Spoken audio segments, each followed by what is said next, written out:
কোটা সংস্কার আন্দোলন ইস্যুতে গত ১৬ জুলাই থেকে মোবাইল ইন্টারনেটের ধীরগতি শুরু হয়। এরপর ১৮ জুলাই রাতে পুরোপুরি বন্ধ হয়ে যায়। এতে কোটি গ্রাহকের কেনা ডাটার মেয়াদ ব্যবহার না করার আগেই শেষ হয়েছে। এমন পরিস্থিতিতে দেশে মোবাইল ইন্টারনেট সচল হলে অব্যবহৃত এই ডাটা ব্যবহারের সুযোগ পাবে কিনা তা জানতে উদগ্রীব গ্রাহকরা।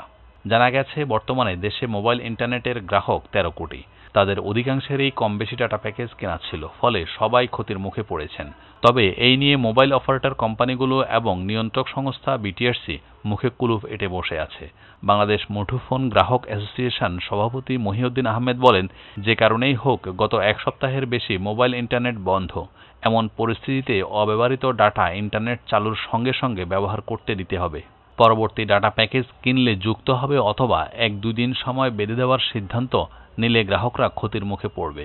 এই বিষয়ে রবির chief corporate and regulatory official Shahed Alam বলেন, গত কয়েকদিন ইন্টারনেট বন্ধ রয়েছে। বিশেষ একটা অবস্থার পরিপ্রেক্ষিতে ইন্টারনেটে শাটডাউনটা হয়েছে।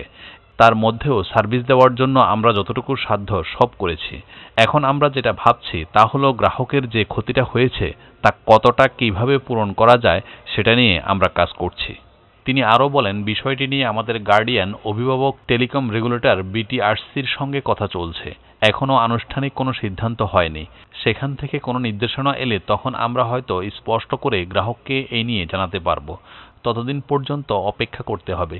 শাহেদ আলম বলেন, কবে নাগাদ এই বিষয়ে সিদ্ধান্ত হতে পারে এবং গ্রাহকরা জানতে পারবেন সেটা নেটওয়ার্ক মোবাইল ইন্টারনেট না খোলা পর্যন্ত বলা যাচ্ছে না।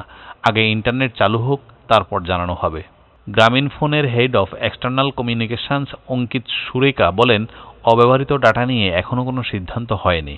বাংলালিংকের head of corporate communication Gazi Tauhid আহমেদও এই নিয়ে সিদ্ধান্ত না হওয়ার তথ্য জানিয়েছেন।